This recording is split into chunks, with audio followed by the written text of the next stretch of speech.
देखना है प्रकाश का परावर्तन, जिसको कहते हैं रिफ्लेक्शन ऑफ लाइट।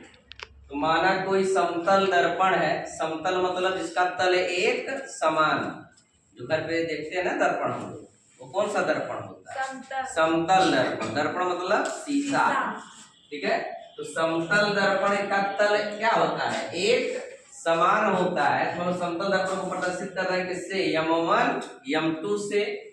अब इस दर्पण पर बिंदु A से कोई प्रकाश की किरण दर्पण के O बिंदु पर आकर आपतित हो रही है, मतलब गिर रही है। तो जो किरण दर्पण पर आकर गिरती है, उस किरण को हम क्या कहते हैं? आपतित किरण।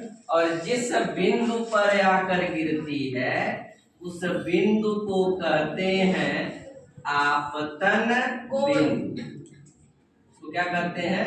आपतन बिंदु। तो आपतन बिंदु पर गिरने के बाद उसी तल में किरण वापस लौट जाती। मान लो B बिंदु की दिशा में वो किरण चली गई।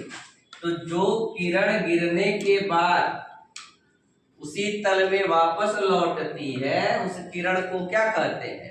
परावर्तित किरण। और आपतन बिंदु पर एक लंब खींचते हैं, और उस लंब को हम लोग कहते हैं अभिलंब। क्या कहेंगे? अभिलंब कहेंगे। तो प्रकाश जब भी किसी चिकने तल पर गिरता है, तो परावर्तित होकर उसी तल में वापस लौट जाता है। यही परिघटना क्या कहलाती है? प्रकाश का परावर्तन। तो आपतित किरण और अभिलंब के बीच जो कोण बनता है, उस कोण को कहते हैं आपतन कोण, और इसको प्रदर्शित करते हैं स्मॉल आई से।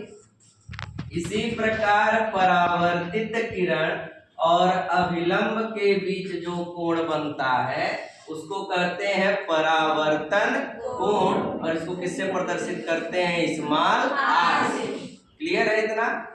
तो परावर्तन के दो नियम हैं। दोनों नियम में पहला नियम कौन सा है? कि आपतित किरण, परावर्तित किरण और आपतन बिंदु पर अभिलंब तीनों एक ही तल में होते हैं। पहला नियम क्या है? आपतित किरण, परावर्तित किरण और आपतन बिंदु पर अभिलंब तीनों एक ही तल में होते हैं। दूसरा नियम क्या है? कि आपतन कोण का मान सदैव परावर्तन कोण के बराबर होगा। परावर्तन कोण और आपतन कोण का मान आपस में क्या होगा? बराबर होगा। यह है परावर्तन का दूसरा नियम। ठीक है,